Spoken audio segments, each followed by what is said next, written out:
안녕하세요. 리아쌤입니다. 오늘은 여러분에게 미술 수업에 필요한 물품들을 추천하려고 합니다.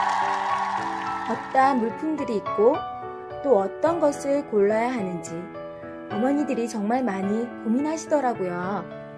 그래서 이 영상을 준비했습니다. 먼저 크레파스입니다. 크레파스는 색깔이 정말 여러 가지가 있죠. 18색부터 24색, 36색, 48색, 66색. 어머니들은 우리 친구들에게 색이 많이 있는 크레파스를 사주시는데요. 미술을 처음 접하는 친구들이나 미술에 자신감이 없는 친구들에게는 18색을 먼저 사서 기본색을 충분히 익히는 것이 매우 중요합니다. 어떤 친구들은 연한색 계통이나 검정색 같은 어두운 계통을 좋아하는 친구들이 있는데요. 이런 친구들에게 색이 많은 크레파스를 사주게 되면 그림이 온통 뿌옇게 되거나 캄캄한 그림이 되고 만답니다. 먼저 18색을 익힌 후에 새로운 크레파스를 사게 되면 흥미도가 더 높아진답니다. 색을 고를 때는 밝은 색이 많이 들어있는 크레파스를 고르는 것이 정답입니다. 그리고 손에 묻지 않는 크레파스가 있는데요. 색이 잘 섞이지도 않고 그림에도 예쁘게 칠해지지 않는답니다. 이번엔 연필과 지우개입니다. 그림을 그리게 되면 보통 일반 연필과 다르게 사비 연필을 사오라고 하는 선생님들의 말을 듣게 되는데요. 사비 연필은 도대체 어떤 연필일까요? 우리가 일반적으로 쓰고 있는 연필들은 HB나 EH인데요. 그것들은 색이 연하고 심이 단단하답니다. 미술용으로 필요한 사비 연필은 심이 무르고 색이 연한 색에서 진한 색으로 가는 단계가 또렷이 나타나는 그런 연필입니다. 그리고 사비 연필을 쓰게 될 때는 전문가용 지우개를 사야 되는데요. 이 지우개는 일반 지우개보다 몰랑몰랑하며 그리고 그림이 잘 지워진다고 합니다. 컴퓨터펜이 필요하고 네임펜이 필요한데요. 컴퓨터펜과 네임펜의 차이점은 뭘까요? 컴퓨터펜은 연필로 그린 다음 크레파스를 칠하게 되면 연필이 번지는 것을 방지하기 위해서 사용하는 것인데요. 연필로 스케치를 한 후에 컴퓨터펜으로 따라 그리고 연필 자국을 지운 다음 색칠을 하게 되면 스케치가 또렷이 보이고 깔끔하게 색칠이 된답니다. 그리고 네임펜은 미술용품이나 학용품에 이름을 적을 때 필요한 펜인데요. 이 펜으로 적으면 잘 지워지지 않는다고 하네요. 이번에 소개드릴 것은 물감과 팔레트인데요. 물감은 어떤 것을 고르면 될까요? 다른 물감들에 비해 조금 더 밝은 색이 많은 수채 물감을 고르는 것이 좋을 것 같아요. 수채 물감이 너무 비싸다고 그림 물감을 사오는 친구들이 있는데 수채 물감에 비해서 그림 물감은 색감도 좋지 않고 팔레트에 잘 착상되지 않아 팔레트에서 잘 떨어진답니다. 그리고 팔레트는 이렇게 겉은 검정색, 속이 하얀 알루미늄 팔레트가 좋습니다. 플라스틱 팔레트를 쓰게 되면 물감을 짠 후에 물감이 떨어지는 그런 현상을 볼 수 있어요. 이 팔레트를 고를 때에도 칸이 몇 개인지 물감과 팔레트의 칸이 개수가 맞는지 확인한 다음 사는 것이 좋을 것 같아요. 다음으로는 붓입니다. 수채화용 붓은 길이가 길고 앞이 이렇게 뾰족하게 된 것이 좋습니다. 띠가 되어 있는 것을 고르는 것이 좋고요.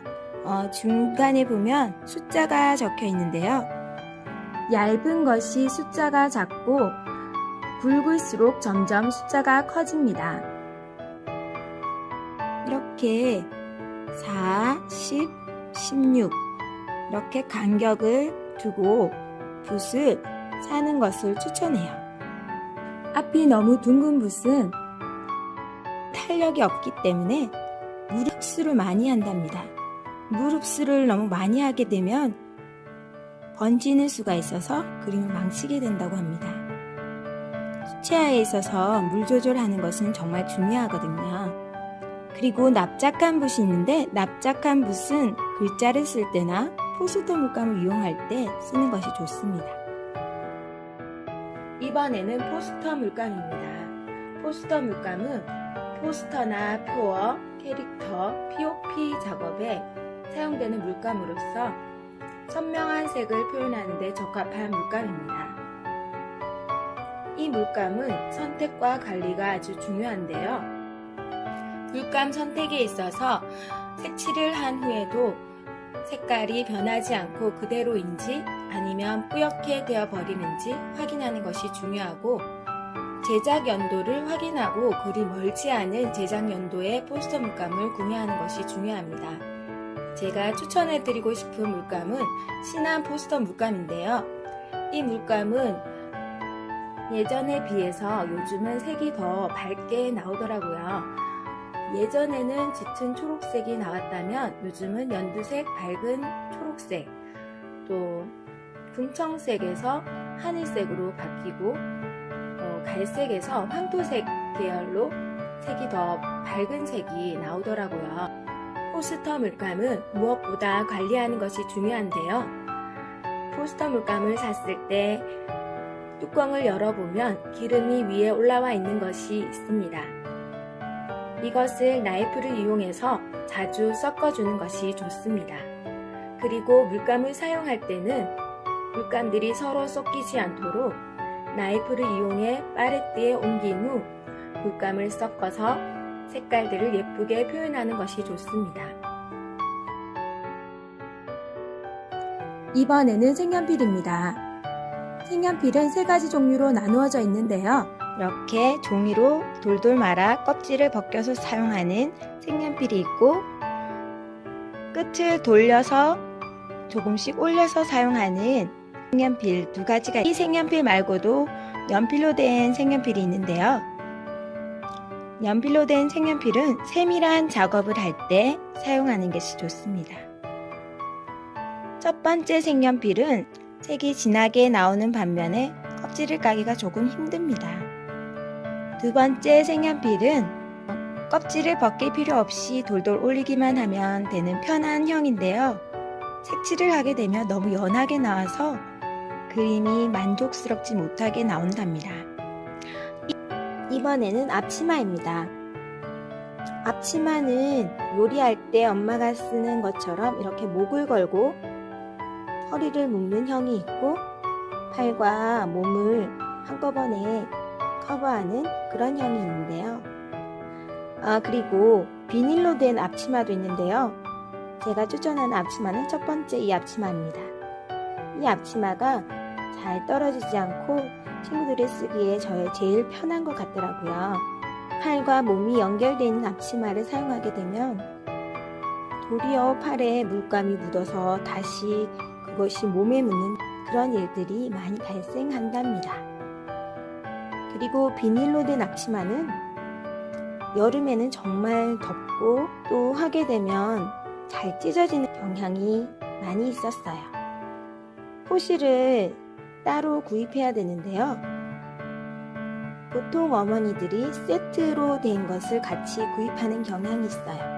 옷 입은 상태에서 넣기에는 고무줄이 너무 쫄려서 토시가 있어도 토시를 못하는 그런 현상들이 일어났어요. 토시를 구입할 때는 고무줄이 넉넉한지 확인한 다음 사는 것이 중요한 것 같아요. 마지막으로 풀을 추천합니다. 여러 다양한 풀들이 많이 나와 있는데요.